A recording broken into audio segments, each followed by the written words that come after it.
네, 김문수 후보와 한덕수 후보 간의 단일 협상이 최종 결렬되면서 국민의힘 지도부가 후보 재선출 절차에 돌입했습니다. 이재명 대선 후보는 오늘 영남권에서 골목골목 경청 투어를 이어갈 예정인데요. 네, 자세한 내용 이준우 국민의힘 대변인, 장윤미 전 민주당 법률위 부위원장과 함께 짚어보도록 하겠습니다. 두 분 어서 네, 오십시오. 안녕하세요. 예. 자, 먼저 내용을 겪고 있는 국민의힘 상황부터 좀 짚어보겠습니다. 단일화가 사실상 결렬되면서 당은 김문수 후보에서 한덕수 후보로 교체하는 실무 절차에 돌입을 한 상황입니다. 이런 이례적인 상황에 대한 두 분의 의견부터 좀 들어보도록 하겠습니다. 자, 정당사에서도 전례가 드문 상황이 될 수 있을 것 같은데 이번 결정 어떻게 좀 평가하십니까? 며칠 사이에 국민의힘이 너무 많은 국민들의 시선과 눈을 좀 사로잡는 것 같습니다. 좋은 의미에서 사로잡는 거여야 되는데 이게 비판도 있는 거라서 뭐 어떻게 보실지 저도 걱정이 많이 됩니다. 예. 지금 이 정당사에서 대선 직전에 후보가 바뀌는 교체되는 이런 상황은 사실 해외에는 좀 있어 왔습니다. 가장 최근에는 미국에 있었었죠. 바이든에서 해리스로 바뀌었던 그런 선례가 있었고 필리핀, 대만 등등도 최근 몇 년 전에 있었던 사례들이긴 합니다.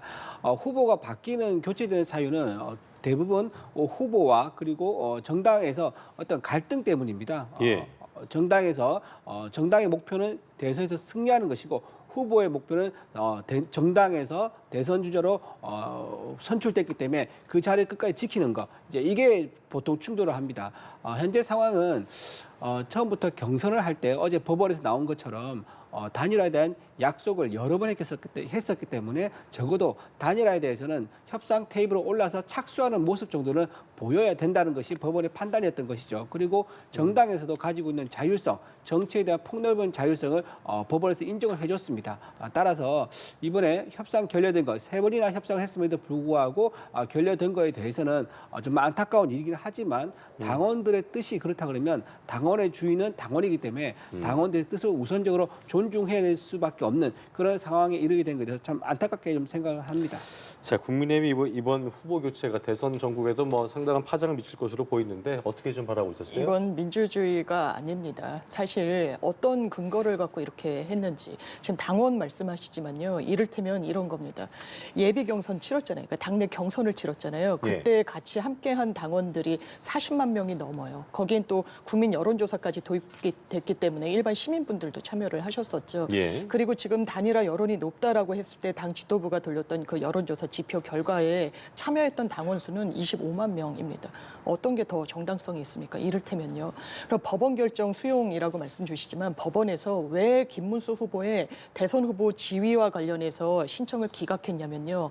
그 내용을 보면 당신은 너무나 뚜렷한 국민의힘의 대선 후보다. 그렇기 때문에 이 부분을 왜 굳이 법원에 가져와서 이 확인을 구하고자 하느냐라고 반문한 겁니다. 사실. 당연한 건데. 예, 당연하기 때문에. 그리고 지도부에서 흔들려고 한다고 합니다만 지금 지도부에서도 김문수 당신을 후보로 인정하고 있지 않느냐가 어제 법원의 취지였어요. 그렇다면 이 부분과 관련해서 국민의힘에서는 지금 국민도 없고 당원도 없고 당원권 침해에 있고 민주주의의 절차를 좀 옹호하거나 어떤 법률 절차를 잘 지켰다는 인상을 주지 않습니다. 한마디로 무리수예요. 그렇다면 왜 이런 무리수를 두는가와 관련돼서 정말 대선 승리에 이 부분이 도움이 된다고 생각할까요? 저 그렇지 않을 거라고 봅니다. 그럼 더 나아가서 이번 대선을 넘어서서 본인들의 기득권을 더 연장하는데 유효한 수단으로 한덕수 후보가 더 무난하다고 판단을 한 거겠죠. 그렇게 보는 게 지금 맞지 않느냐. 이건 국민에 대한 예의가 아니라고 생각합니다. 저 민주당에서 이제 김문수 후보에 대해서 상당히 좀 애정을 가지고 있는 것 같습니다. 민주당 입장에서는 지금 이재명 후보랑 맞붙었을 경우에 누가 좀 더 수월한 경쟁자가 되겠느냐. 이 부분에 대해서는 상당히 많은 여론조사에 나와 있지만 김문수 후보가 좀 더 유리한 입장이다. 이제 그렇게 볼 수 있겠죠. 민주당 입장에서는 김문수 후보가 좀 더 수월한 경쟁 상대다 이렇게 보기 때문에 민주당에서 지금 우리 전당대회라든가 우리 지금 경선 과정, 단일화 과정에 대해서 비판한 것은 사실 민주당 입장에서 보는 그런 시각일 수밖에 없는 거고요. 지금 우리 국민의힘의 입장에서는 당원과 민주적 절차 그리고 당원 당규에 따라서 합법적으로 좀 진행하고 있다 그렇게 말씀드립니다. 예. 반론 네. 듣고 다음 이야기로 넘어가죠. 예, 이게 민주당에서는 이른바 여러 지표에서 확인되지만 김문수 후보가 나오든 한덕수 후보가 나오든 크게 이 판이 출렁이거나 그렇지 않습니다. 객관적으로 그렇다는 겁니다. 왜냐하면 보수가 정확하게 잘 세워져야 이 한국 정치에서 좌우 양날개로 나는 게 정치의 본능입니다. 그런데 한 날개가 이렇게 반민주적이고 당원권까지 사실상 침해하는 모습을 보인다는 건 이건 민주당 진영의 문제도 아니고요. 이거는 정말 정치사의 오점으로 남을 만한 사안이라 말씀드립니다. 예, 다소 이야기가 깊어졌습니다만 두 분의 총평 들어봤고요. 그런가 예. 하면 앞서 단일화 문제 논의를 위해 열린 의원총회에서 김문수 후보와 당 지도부가 정면 충돌했습니다. 한덕수 후보는 단일화 결정이 나오면 바로 당에 들어오겠다는 입장을 앞서 밝혔었는데요. 김문수 후보와 권영세 비대위원장 그리고 한덕수 예비후보의 관련 발언 차례대로 듣고 오시겠습니다. 불법적이고 당헌 당규 위반이며 민주주의 질서를 파괴하는 반민주적 행위로 생각합니다. 즉각 중단해 주십시오. 솔직히 대단히 실망스럽습니다. 우리 의원들께서 기대하신 내용과는 완전히 동떨어졌다고 생각을 합니다.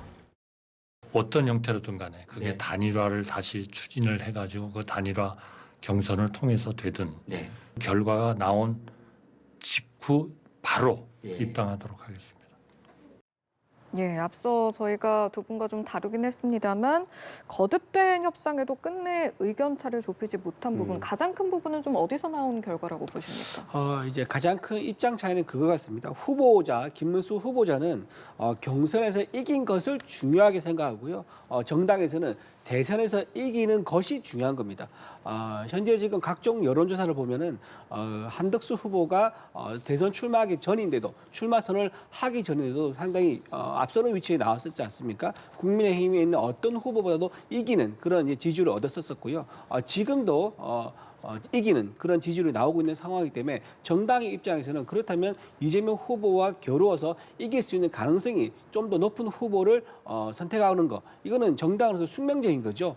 목표가 대선에서 이기는 것이기 때문에 그리고 좀 전에 아까 말씀하신 것처럼 절차적 문제를 좀 말씀하셨는데 당헌 당규상 보면요 74조입니다. 그러니까 세 가지 요건이 갖춰지면 일단 후보자를 재선출할 수 있다가 있거든요. 그래서 상당한 이유가 있을 경우 선관위에서 이제 심의를 한 경우 최고위, 그러니까 지금은 최고위가 없기 때문에 비대위가 그 역할을 하고 있는데 이 비대위가 이제 의결을 하고 이 세 가지 요건이 갖추어지면 재선출이 가능하다라고 이만 법적 근거가 있습니다. 따라서 이런 법적 근거가 있고 또 대선에서 이긴 것이 더 중요한 문제고 그것이 과학적 데이터로 나온다 그러면 정당의 입장에서는 어쩔 수 없는 선택을 할 수밖에 없는 상황이다. 그렇게 볼 수 있죠. 예, 정당의 입장에서 어쩔 수 없는 선택이었다. 네. 동의하십니까? 그러면 묻고 싶은 게 있는 겁니다. 한덕수 후보가 정말 민주당을 꺾을 필승 카드입니까? 국민의힘에서 그렇게 생각하나요? 김문수 후보보다 훨씬 지지율이 많이 나오나요? 그렇지 않습니다.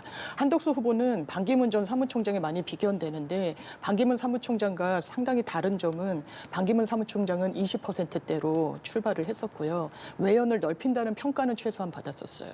그런데 한덕수 후보는 지금 국민의힘 내부 보수 진영의 파이를 나눠 먹을 뿐입니다. 외부 확장성 지지율로 보여주고 있지 않아요. 그렇기 때문에 과연 필승 카드인지 좀 묻고 싶은 부분이 있고 그리고 출마 전 지지율이 상당히 잘 나온다라고 하지만 한 번도 검증받지 않았습니다. 어떻게 보면 다른 대선 주자들이 국민의힘의 이 경선 과정을 힘겹게 돌파하는 동안 가만히 있었어요. 그러니까 검증받지 않았기 때문에 원래 좋아하시던 분들은 그대로 유지가 됐던 부분이죠. 이제 시작인 겁니다. 이제 검증됐을 때 한 번도 선출직을 거치지 않고 국민 앞에서 본인의 육성으로 왜 정치를 해야 되는지 단 한마디도 하지 않았던 분을 어떻게 이 검증에 대해서 필승카드라고 이기기 위해서 이 교체까지 불가피했다라고 이야기할 수 있겠습니까? 이거는 어불성설이라는 생각이 들고 당헌 74조의 2 말씀하십니다. 74조의 2에 그렇게 돼 있습니다. 이게 도입된 취지를 보더라도 박근혜 전 대통령의 탄핵 국면에서 대단히 정치가 요동을 치니까 이 대선 주자를 비대위에 좀 교체하거나 어떤 그 당무를 보는 데 있어서의 좀 재량을 주기 위한 취지였어요.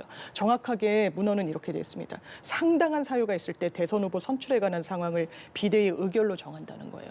그러면 여기에 상당한 사유라는 건 정말 예외적이고 이례적인 상황이 발생했어야 되는 겁니다. 그런데 그 상황을 김문수 후보가 초래했습니까? 아니요. 그냥 결과적으로 지금 되짚어 보면은 한덕수라는 주자를 세우기 위해서 지금까지 이런 이례적인 상황을 가져온 거죠.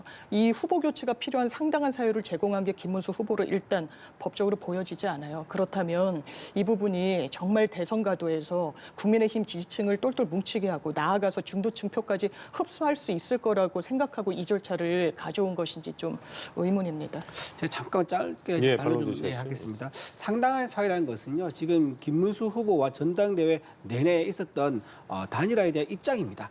입장이 원래 뭐 모두 후보가 다 그렇게 단일화하겠다고 얘기했었지 않습니까? 거의 다. 그리고 이제 그중에 가장 적극적인 후보가 김문수 후보였던 거죠. 그래서 김문수 후보가 당선이 되면은 당에서는 그럼 이 후보는 단일화를 바로 착수하겠구나라고 예상을 하고 미리 실무적으로 준비를 다 해놓은 상태예요. 그래서 그 약속을 지켜달라고 했는데 약속 이행하지 않는 거. 그리고 또 하나 당원들 전체 여론조사를 했는데 후보 등록 이전에 단일화 해야한다는 여론조사 압도적으로 나왔습니다. 자, 이 두 가지 사유가 상당한 사유가 될 수 있기에는 충분한 거죠.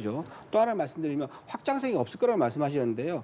중도 확장성이 굉장히 크죠. 왜냐하면 이제 노무현 정부 때 국무총리를 했었습니다. 국무조정실장도 했었고요. 그리고 보수 정권에서는 또 한 번 국무총리를 했죠. 이번에 유승민 정부에서 국무총리를 했었죠.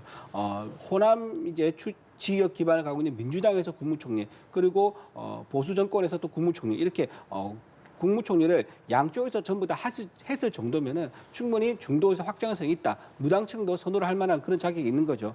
또 하나 이분이 고향이 이제 호남입니다. 호남이기 때문에 호남에서 이제 보수 정권의 어떤 정권 창출을 위한 그런 인물이 나온다 그러면 통합편 국민 전체 통합형 후보가 될 수 있는 거죠. 그리고 또 하나 검증이 없었다 그러는데요. 인사청문회 통해 가지고 민주당에서도 치열하게 인사 검증했었고 그게 무사히 통과된 후보입니다. 인사 검증도 여러 번 했었죠. 민주당에서도 민주당 정부 시절에도 인사청문회 했었고 이번에 또 인사청문회 했었고 그래서 검증은 충분히 이미 됐다 그렇게 말씀드립니다. 네, 두 번의 알겠습니다. 발언 기회 드렸기 때문에 반론의 기회 잠시 드리겠습니다. 예. 기본적으로 선출된 공무원직을 단 한 번도 하지 않으셨어요. 55년 공직 생활을 하는 동안 사실상 이 지도자로부터 선택을 받아서 공직을 지시를 받아서 수행하셨던 분입니다. 정치는 그런 영역이 최소한 아니죠. 본인이 왜 대한민국을 위해서 이 국민들 선택을 받아야 되는지에 대해서 어떤 국민도 한덕수 후보의 그 비전 제대로 저 들었다고 생각하지 않습니다. 통상, 교섭 이 부분에 상당히 전문성이 있다고는 합니다만 사실상 트럼프 대통령과의 어떤 통화 이런 부분을 본인의 대선 가도에 개인적으로 이용했다라는 그런 느낌까지 주고 있어요. 왜냐하면 한미 방위비 분담금과 관련해서는 우리 이 부분과 관련해서 협상하겠다. 미리 이렇게 이야기를 함으로써 대한민국의 협상력을 낮췄다는 이런 부처 간의 불만 목소리도 나오기도 했었습니다. 그러면서 대행 체제 때는 어떤 모습을 보여줬습니까? 이를테면 헌법재판관 국민의 이 국회 몫의 헌법재판관은 대행이 임명할 수 있다는 게 아주 확고한 법리임에도 불구하고 대행이라 못한다 그랬습니다. 그러면서 대통령 추천 몫은 대행은 대통령과 같아서 할 수 있다 그랬어요. 그 짧은 기간 동안에도 이렇게 혼선을 주는 이런 운영 방식을 보여줬는데 국민의 대표로서 선출된 최고 권력으로서의 이런 자격이 있는지 좀 묻고 싶습니다. 알겠습니다.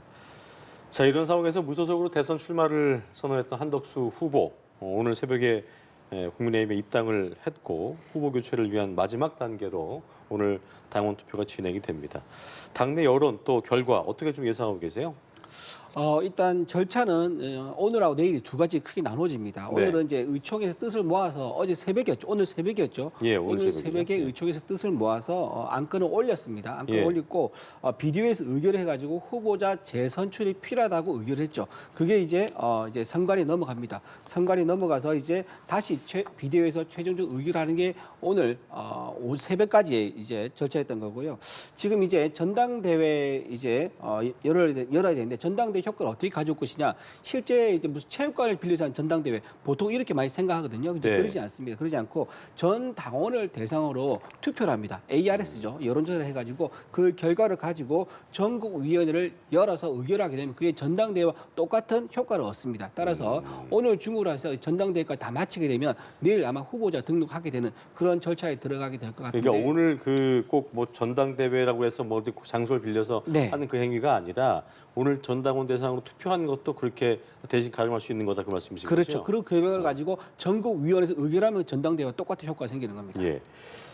이번 투표 결과 향후 판도에 어떤 영향을 좀 줄 거라고 봐야겠습니까? 이게 처음부터 한덕수 후보를 위해서 다 어떻게 보면 설계가 된 것 같아 보여요. 왜냐하면 후보 등록을 하기 위해선 입당하고 이제 내가 후보가 되겠다라고 이제 등록을 해야 되지 않습니까? 신청을 해야 되지 않습니까? 네. 이 시간을 보면 새벽 3시부터 4시까지인가 1시간 동안 새벽에 오프라인으로 받는 것으로 했습니다. 사실상 한덕수 후보를 내세우기 위해서 대단히 무리수를 둔 거예요. 왜냐하면 국민의힘 당원들을 보더라도 최소한 이 업무 시간 9시부터 5시, 뭐 6시 이때 동안 받도록 되어 있다고 하더라고요. 그러니까 무리수에 무리수를 두면서 의원들이 여기까지 끌고 온 겁니다. 그런데 지금 과반 당원의 이 찬성을 얻지 못하면 후보가 안 된다고 하더라고요.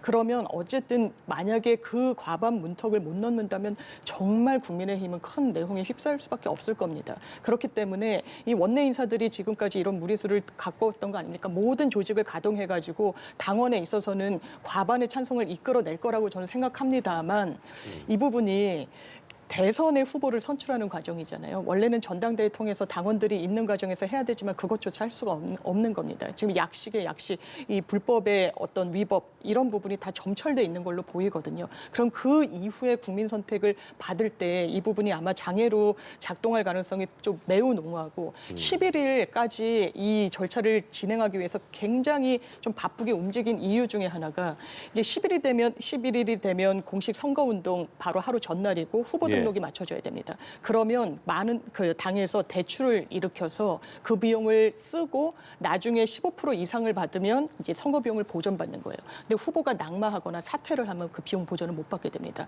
그러니까 이게 돈과도 맞물리면서 국민의힘이 여기까지 온 건데 원론으로 돌아가서 국민 선택과는 결과적으로 거리가 먼 선택을 했다고 생각합니다. 네, 김문수 후보 측에서는 즉각 반발했고 나아가서 추가 법적 대응도 예고한 상황인데 그렇습니다. 일단은 그럼 앞으로 상황이 어떻게 흘러갈지도 궁금하고 또 당에서는 어떻게 대응할 차원이신지요?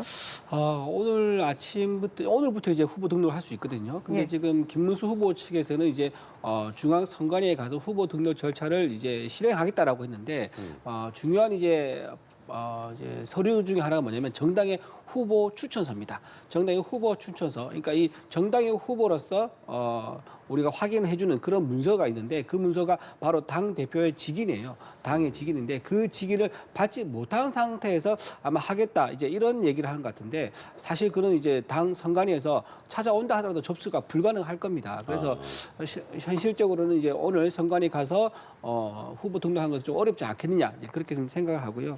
예. 지금 뭐 이제 법원에서 판결을 했지 않습니까?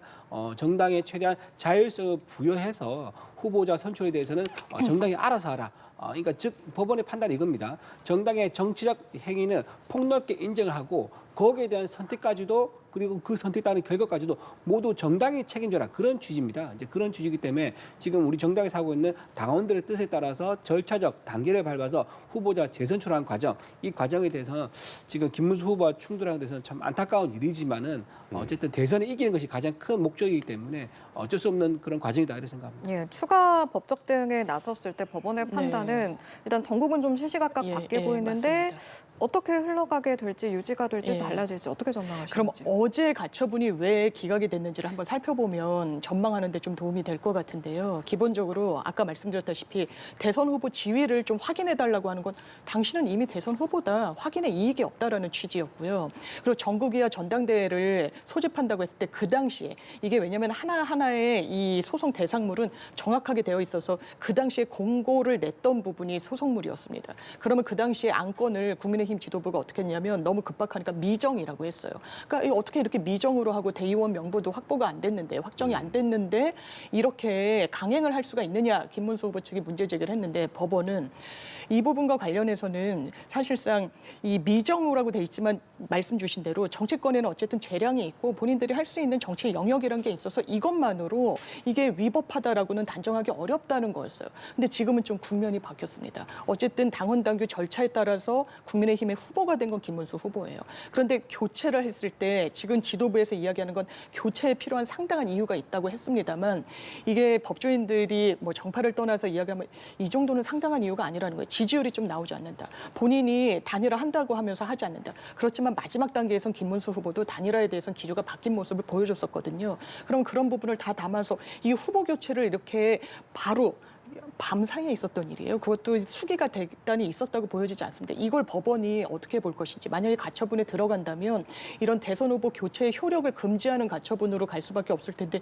저는 개인적으로 인용 가능성이 매우 높다고 생각합니다. 제가 좀 보충 설명을 좀 드리면 상당한 사유라는 부분이 있지 않습니까? 이거는 정치의 영역입니다. 정치의 영역이고 당사자끼리 합의하고 또 당사자가 정의는 당헌 당규에 따라서 절차를 준수한다 그러면 상당한 사유에 대해서 법이 개입해서 인위적으로 그것을 자르거나 또는 거부하거나 할 수 없는 거죠. 그건 본질적으로 보호되는 그런 영역을 할 수 있는 거고요. 또 하나 여론조사 말씀을 이제 하면 ARS로 전원해서 후보 등록 전에 또 이게 단일화해야 된다. 이게 86% 나왔지 않습니까? 그거 말고 또 하나 여론조사가 있습니다. 그거는 이제 공표할 수 없기 때문에 저도 말씀을 못하지만은 그 결과가 충분히 납득할 만한 사유가 된다고 그렇게 알려져 있거든요. 그렇기 때문에 사유에 대해서는 법원에서도 이거는 판단을 따로 할 수는 없는 거다. 아마도 뭐 김문수 후보 입장에서는 최선을 다하기 위해서 뭔가 법적으로 소송을 걸 수는 있겠습니다만 상당한 사유에 대해서는 이미 정당 내에서도 법률적 검토가 다 끝난 정당한 상황이라는 것을 말씀드립니다.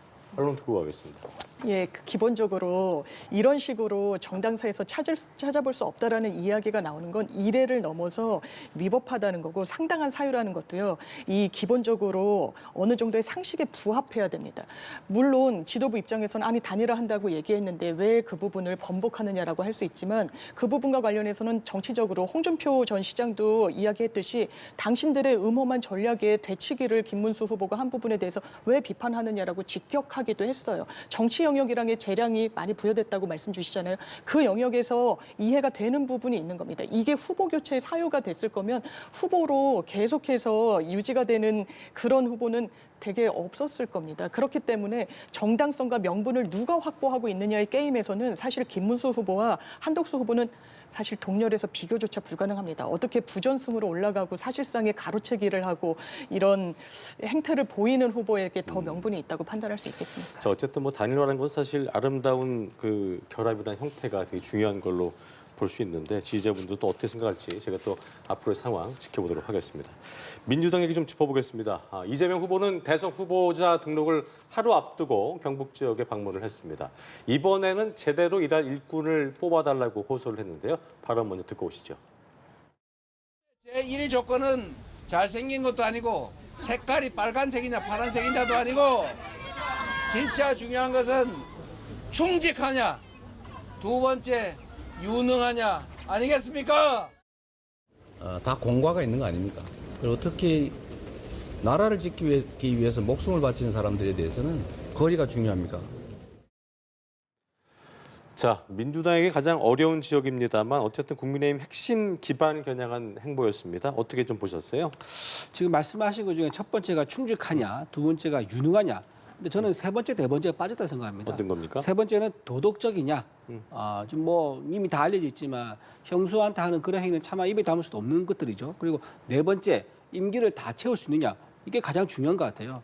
지금 사법 리스크가 지금 있는 후보고 하나도 아니고 5개나 있는 후보입니다. 그러면 이게 단순히 5배 정도 임기 못 채울 가능성이 있다라고 볼 수 있는 게 아니라 한 15배 정도 더 가능성이 있다고 봐야겠죠. 근데 임기도 다 채울 수 없는 상황. 그리고 지금 그 재판이 중단된 게 아닙니다. 재판이 연기했을 뿐입니다. 연기한 상황인 거고 6월 3일 날 설사 당선되더라도 6월 중순쯤에 당선 무효가 될 수 있는 그런 후보를 대해서 스스로 표를 달라고 얘기한 거는 글쎄요. 국민들이 과연 특히 TK에 가서 말씀하시는데 그런 불안한 지도자에 대해서 과연 표심을 몰아줄지 저는 의문이라고 생각합니다. 예, 파랑, 빨강 말고 뭐좀 골라달라. 국민의 핵심 지역 가서 한 얘기였고 어쨌든 가장 역대 선거에서는 민주당이 20% 벽을 넘지 네. 못했던 지역인데 이번 대선에서 30%로 높이겠다 목표를 잡았습니다. 네, 어떻게 맞습니다. 보셨어요? 이재명 대표의 고향이기도 하고요. 예. 선산이 있는 곳이기도 하고 마음에 애정이 있는 곳이라는 점은 부인할 수가 없겠죠.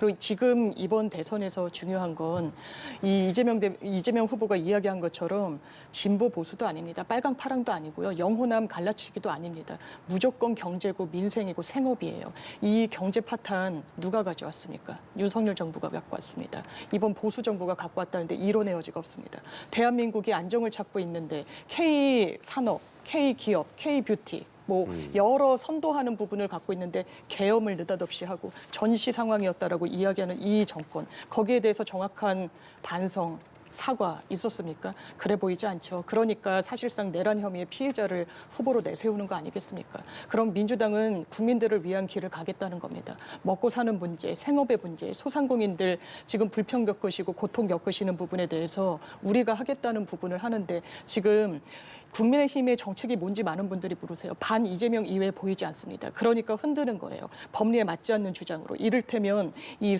피선거권이 박탈되면 대통령직을 유지하지 못할 거다. 그렇지 않습니다. 그렇기 때문에 민주당이 입법적인 보완에 채비를 하고 있는 거고 그렇지 않다라는 게 헌법학계, 법조계에 모아진 의견이기도 합니다. 사법자재라는 개념이 그래서 나오는 것이기도 하고요. 그렇기 때문에 국민 선택을 받기 위해 한 걸음 가겠다는 말씀드립니다. 그러면 어제 그 경청토에서 나온 사법부에 대한 비판 네. 발언은 어떻게 들으셨나요? 기본적으로 그렇습니다. 저희가 업무를 보다 보면 이제 변호사 업무를 하다 보면요. 조희대 대법원장도 과거에 말씀하신 부분이 있지만 어떤 권력기관도 할 수 없는 일을 사법부가 해요. 이를테면 생명권을 박탈할 수도 있습니다. 사형을 선고함으로써.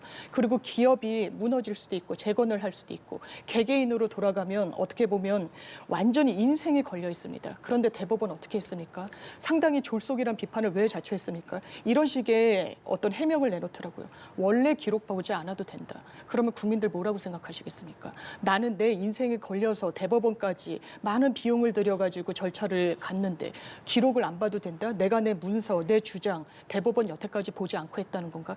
이거는 정의가 아닙니다. 사법부 이렇게 해서는 안 됩니다. 더더군다나 지금 이런 강행을 한 부분들, 처음에 우편송달이 아니라 인편송달을 한다는 것도 다른 피고인들 이재명이라는 세 글자를 사실상 지워버리면 설명되지 않습니다. 왜 이런 오해를 자초합니까? 그러니까 구조적인 어떤 개편에 대한 문제의식이 드러나는 겁니다. 이렇게 허술하게 일을 처리할 거면 숫자가 적어서인 거 아니냐. 14명 중에 대법관 중에 한 명은 법원 행정처 업무를 전담해야 되기 때문에 재판에 몰입할 수도 없어요. 그러면 국민들 이렇게 어렵게 재판을 끌고 있는데 제대로 판단받고 있느냐. 재판받을 권리가 헌법에 있습니다. 이런 부분에 대한 문제의식 그리고 사법부가 정치의 한복판으로 걸어간 부분들, 쟁점에 어떤 분쟁의 최후의 보루로서 사실상의 마침표를 찍어주고 거기엔 불복할 수 있는 수단도 사실상 없는데 이렇게 오해를 자초한 부분에 대해서는 이 부분은 자초한 측면이 있다. 예, 평가하고 해당 싶습니다. 발언에 대한 평가 동의하시겠습니까?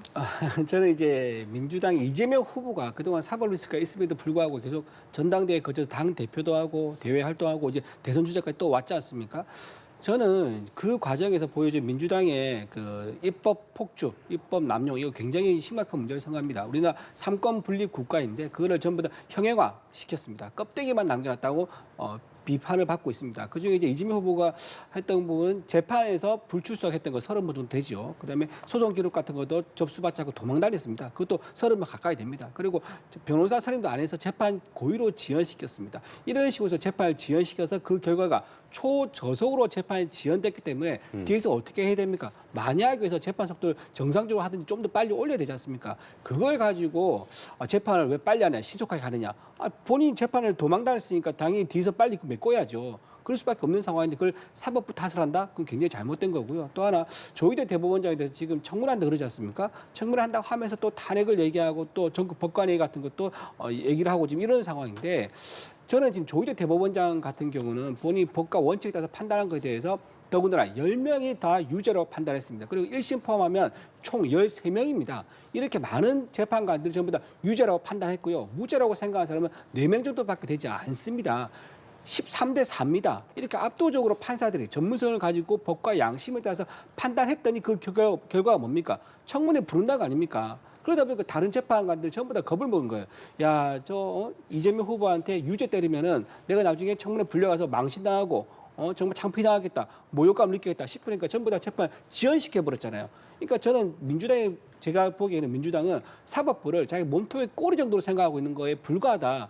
이렇게 사법부를 형용화시키고 입법부의 권력을 남용해서 삼권 분립을 전부 다 일치시키려는 이런 왕조 국가로 돌아가려는 이런 상황에 대해서 국민들이 오히려 더 걱정을 하게 될 것이다. 이재명 법 따로 있는 거 아니고 국민법 따로 있는 거 아니다. 그 말씀 드립니다. 자, 그리고 이재명 후보의 행보를 좀 보면 오늘 경남 진주를 찾아서 문영배 전 헌재 소장 대행, 은사로도 알려진 인물이죠.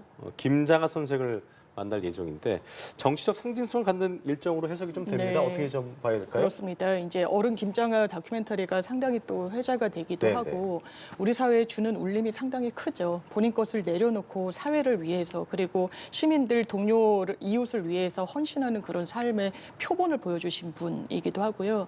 그렇다면 이재명 대표가 만나서 경청하고 어떤 삶의 궤적이 정치에 도입이 될 수 있는 그런 귀중한 말씀을 주실 수 있는지를 갖는 기회는 상당히 좀 소중하다고 생각하고 그 지향하는 바가 또 민주당이 가는 길 아니겠습니까? 혼자 잘 사는 것이 아니라 같이 잘 살고 우리 함께 대한민국의 미래를 위해서 나아가자라는 이런 부분을 김장하 선생을 만남으로 인해서 메시지를 거듭낼 수 있다라는 생각이 들어서 예. 저는 이 부분에 대해서도 큰 울림이 있다고 생각합니다. 네, 지역 원로와의 만남 이런 행보 어떻게 좀 어떤 의미를 갖는 걸까요? 글쎄요, 지금 이제 본인이 가지고 있지 못한 부분을 이제 저분과의 만남을 통해서 좀 이제 이미지를 빌려오려고 하는 게 아니겠느냐 그런 생각을 좀 합니다. 저분이 이제 김장하 선생이 가지고 있는 권위와 명예, 존경심이 있지 않습니까? 예.